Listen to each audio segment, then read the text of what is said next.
All right, so you ready to dive into some seriously heady stuff? I am. Okay, good. Today we're tackling the nothing, Ooh. not just as like a concept, but as a whole theory of everything. We're Mhm. cracking open the theory of the nothing and the theory for everything by Medtem Aki. Okay. Fair warning, it might just turn your whole understanding of reality upside down. You've been warned. That's exciting. I know, right? Yeah. It's a fascinating read, that's for sure.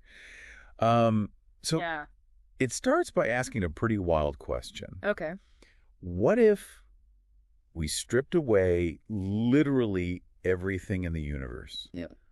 All matter, energy, hmm even space and time themselves. Like what's left? What is left? So just a big empty void. Like my bank account after a weekend shopping spree. No, not quite. Okay. The book argues that the nothing isn't just emptiness. Okay. It's more like a state of pure potentiality. A bit like the quantum vacuum in physics. Okay, hold it. Quantum vacuum. For those of us who didn't major in theoretical physics. So imagine a seemingly empty space that's actually buzzing with energy, with virtual particles popping in and out of existence. Yeah. It's both empty and full, a sea of possibilities waiting to become real. That's kind of what the nothing is like, according to this book. So it's like the universe's ultimate blank canvas. Yeah, And from this nothing, everything emerges. that's the basic idea. And it's not entirely new. Think about ancient philosophies like Taoism, with the Tao being empty and inexhaustible, or the Buddhist concept of emptiness, not nothingness, but the ground of all being. I'm already sensing a theme here. Things aren't always what they seem. Right. And the book takes this idea even further by diving deep into paradoxes. Yeah, paradoxes are key to understanding the nothing because they challenge our usual way of thinking, that either mindset. Okay. We tend to categorize things as black or white, Right. but paradoxes show us that reality is often more of a both-hand situation. So instead of a light switch that's either on or off, it's more like a dimmer switch with infinite shades in between. Exactly. Light and dark, for example, seem like opposites, but they actually define each other. One can't exist without the other. Right. And the book uses this kind of thinking to explore paradoxes in various fields: philosophy, math, even science. All right, let's hear some examples. I'm ready to have my mind bent a little. Well, let's start with a classic, the ship of Theseus. If you gradually replace every part of a ship, is it still the same ship? Or does it become something new? Whoa. That's making me question my own identity. If I replace all my cells over time, am I still me? Right. Okay. It gets you thinking about the nature of identity and change. And then there's the age-old philosophical debate of free will versus determinism. Are our choices truly our own, or are we just playing out a predetermined script? Okay, that one always gives me an existential crisis. Hmm. But wait, there are math paradoxes too. I thought math was supposed to be all about logic and certainty. Even math has its limits. Okay. And that's where Gödel's incompleteness theorems come in. They basically prove that even within a perfectly logical system like math, there will always be statements that are true but unprovable. So even math can't escape the realm of the uncertain. This is getting trippy. And if you really want to get mind-boggled, look into Russell's paradox. It deals with sets that both contain and don't contain themselves. It's a bit of a head-scratcher. My brain's already starting to hurt and we haven't even gotten to the science paradoxes yet. Hit me with one. How about the Banach-Tarski paradox? Okay. It essentially says that you can take a sphere, cut it into a finite number of pieces, and then reassemble those pieces into two identical spheres. Wait, what? That sounds like magic, not math. How is that even possible? It seems impossible based on our everyday intuition about how objects work, but the math behind it checks out. The Banach-Tarski paradox forces us to reconsider our assumptions about space volume and the nature of infinity. It really highlights the limitations of our everyday thinking when dealing with these abstract concepts. Okay, I'm officially lost in the paradoxical wilderness now. But how does all of this connect back to the nothing? It seems like we've gone down a rabbit hole of weirdness. That's where it gets really interesting. The book argues that all these paradoxes, as mind-bending as they are, point to a deeper truth about reality, a truth rooted in the nothing. Okay, I'm all ears. How do paradoxes lead us back to the nothing? Well, just like the nothing challenges our idea of emptiness, paradoxes challenge our either way of thinking.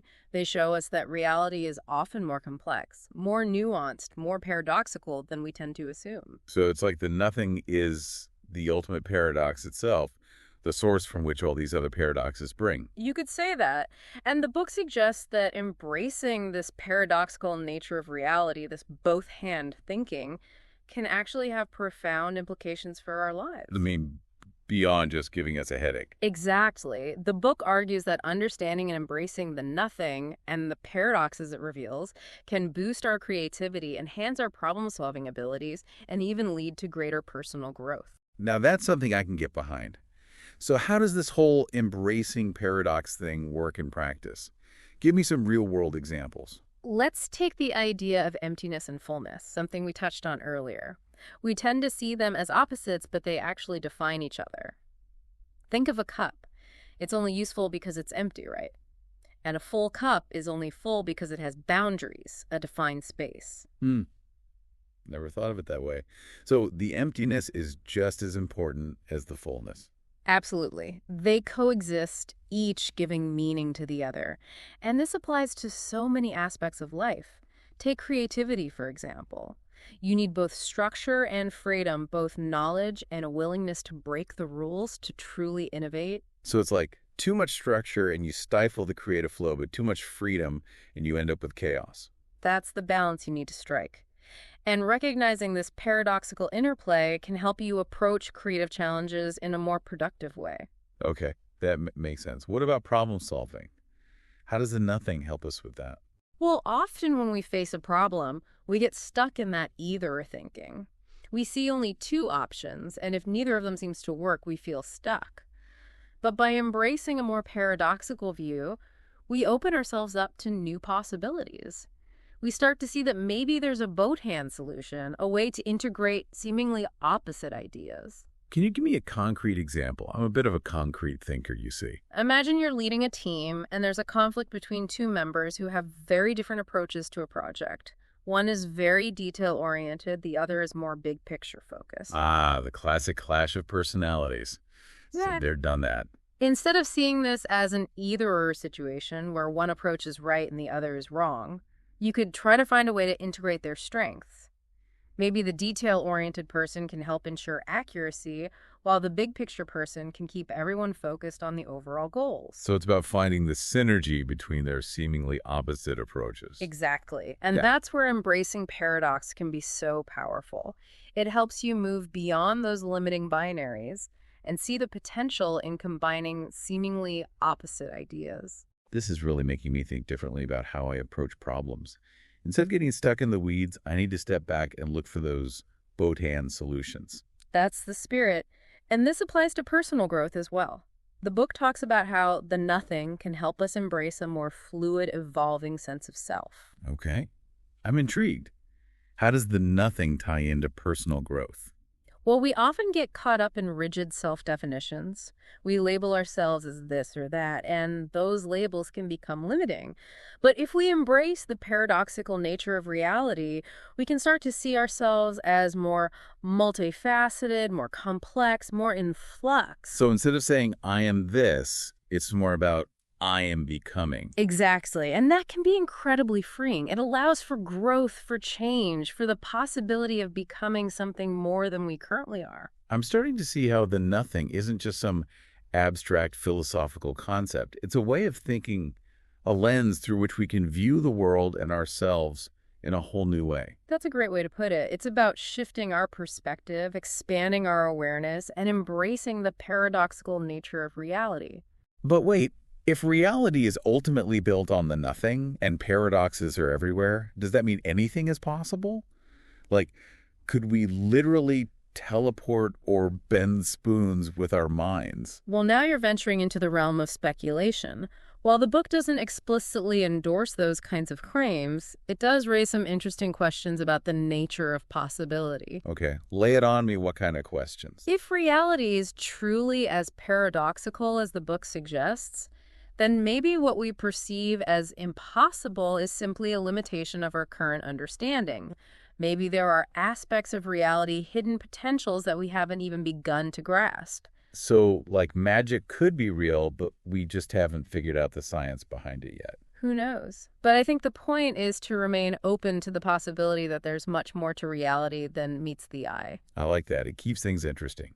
But before we get too carried away with teleporting and mind-bending, let's bring it back down to earth for a second. How can thinking about the nothing actually make a difference in our everyday lives? Well, the book suggests that this shift in thinking, embracing the paradoxical nature of the nothing, can have a real impact on our ability to adapt to change. Mm-hmm. We live in a world that's constantly in flux, and if we cling too tightly to rigid beliefs and expectations, we're likely to feel overwhelmed and lost.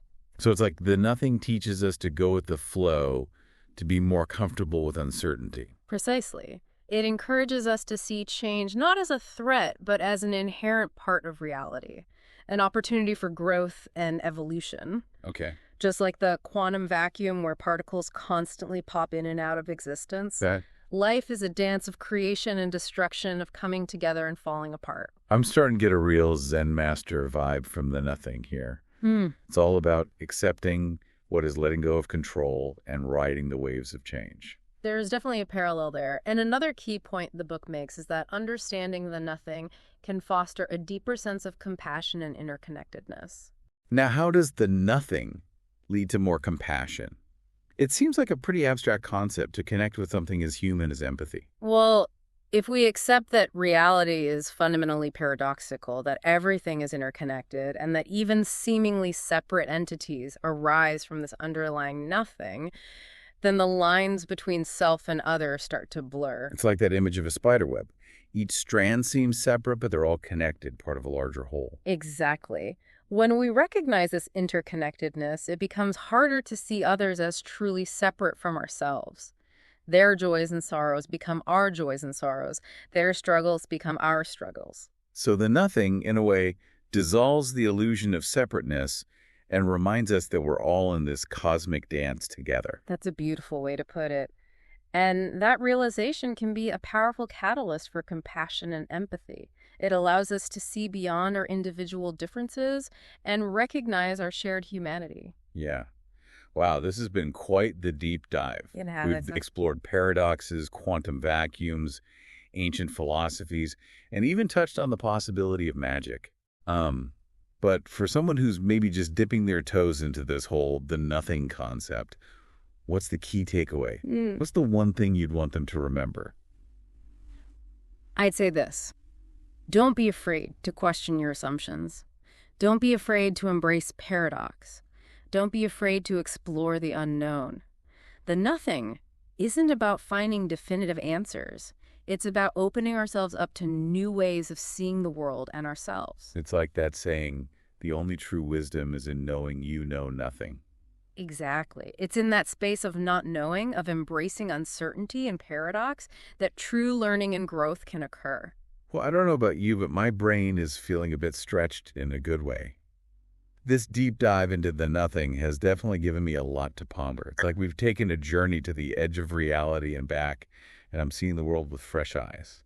That's the power of ideas, isn't it? They can shake us out of our habitual ways of thinking, expand our awareness, and inspire us to live more meaningful and fulfilling lives. Absolutely.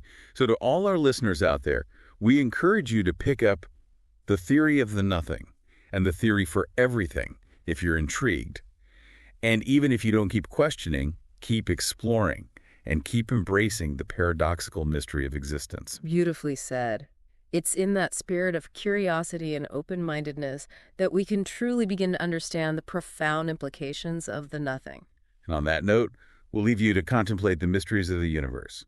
Until next time, keep diving deep and keep those minds open.